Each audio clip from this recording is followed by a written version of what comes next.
Crown Jewel is over, and some WWE superstars say they will never go back. And Ring of Honor might have received a new contract, but they're also receiving new criticism for how they treat their athletes, especially women. What Joey Mercury is revealing coming up on today's The Social Media Shoot. Bonjour, it's TK Trinidad, and you're watching The Social Media Shoot, where we bring you the latest news from social media in the wrestling world in under 4 minutes so you can get back to your life. So make sure you hit that subscribe button. It has been a crazy few days for WWE and the superstars after Crown Jewel in Saudi Arabia, and we're still trying to piece together exactly what happened, and now figuring out how the whole thing will ever happen again. Some wrestlers were stuck in Saudi Arabia for over 24 hours after the show. WWE claims that it was due to mechanical issues, but there are some wrestlers who are saying something different.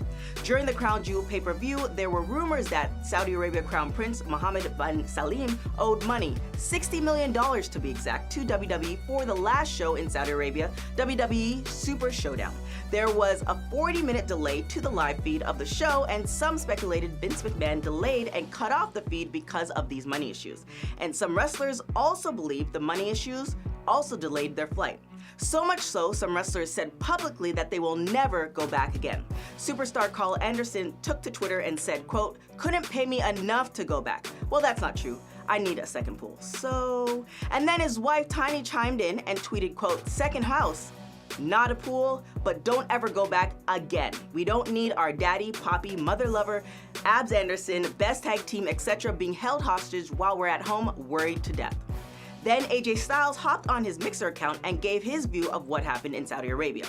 Styles said he heard that there was a fuel truck in the way and the guy who drove the truck had left to go home, which he admitted didn't make much sense. Then after 4 to 5 hours, they were allowed to go on the plane, and then there was something wrong with the fuel. Styles said he talked to the pilot during the flight, and when they were in the air, the pilot said there was a problem and the mechanical issues were real. That is the super short version of what he said. There have been fans on both sides of the Saudi deal. There were fans who threatened to cancel WWE subscription, and even John Oliver on his show speaking out against WWE.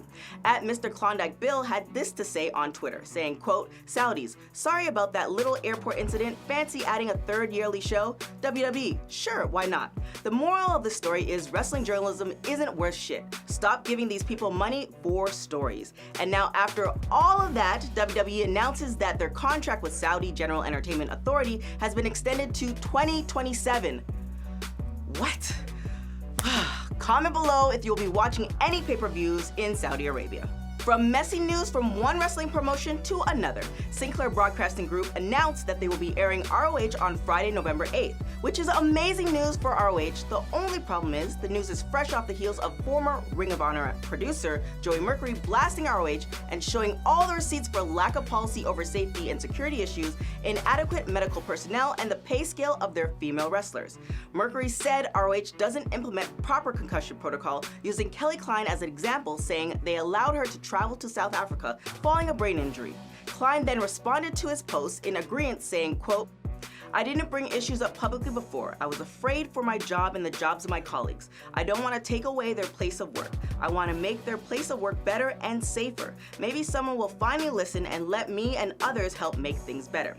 Klein's husband, BJ Whitmer, who used to work at ROH but now works for AEW, wrote on Twitter saying, quote, "For someone that actually worked in the office, everything Joey is saying is 100% true."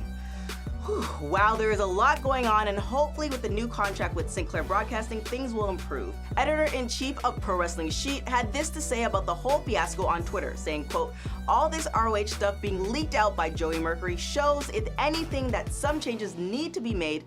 They are for the talent's sake." There is so much going on in the wrestling world. Hopefully it'll benefit the wrestlers and us in the long run. Comment below with what you think the next move should be for ROH. Those are your top wrestling stories for this week. Don't forget to check out all our wrestling shows on AfterBuzz TV, Wrestling and Sports. For The Social Media Shoot, I'm TK Trinidad. Ciao.